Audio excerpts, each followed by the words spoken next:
माओवादी दमन अभियान क्षेत्र में कंधमाल जिला पुलिस को मिली बड़ सफलता। एही अभियान में 2 जन दुर्दांत माओवादी मृत्यु घटी बेले घटनास्थल गोटे राइफल, रिवॉल्वर, जीवंत गुली, वाकी टकी, बैटेरी और अन्य माओ सामग्री जबत होईछि। तेबे मृत्युवरण करिथिबा माओवादी 2 जन हेउछंती मंकु एवं चंदन। कंधमाल जिले में सक्रिय थिबा माओवादी ग्रुप रो मंकु एसीएम कैडर एवं चंदन पार्टी सदस्य थिला। मंकु नारे 4 लाख टंका और चंदन नारे 1 लाख टंका पुरस्कार घोषणा करथिले सरकार।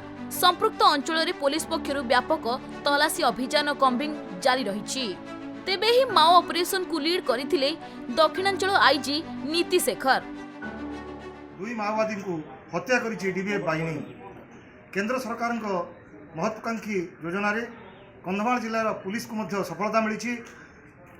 मोदी जी नक्सल मुक्त भारत आह्वान यही सफल कार्यक्रम रे कंधमाल पुलिस सामिल हो पारिछि।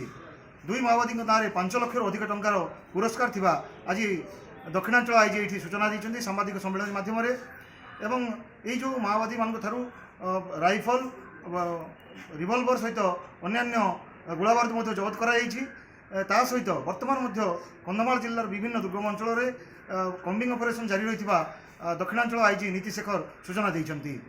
ये सबुठ गुरुत्वपूर्ण कथा हूँ कंधमाल जिले में केकेबीएन एवं बीजीएन डिविजन माओवादी माने तत्पर रही एक्टिव रही विभिन्न समय विभिन्न प्रकार हिंसाकांड जारी रखिंट। तेबे पुलिस पक्षर बारंबार से चाप सृष्टि करा द्वारा ये सफलता मिल पारी और आगामी दिन में एपरी चाप जारी रही दक्षिणांचल आईजी सूचना देती। फुलबाणी सदाशिव पात्र, खबर ओडिशा।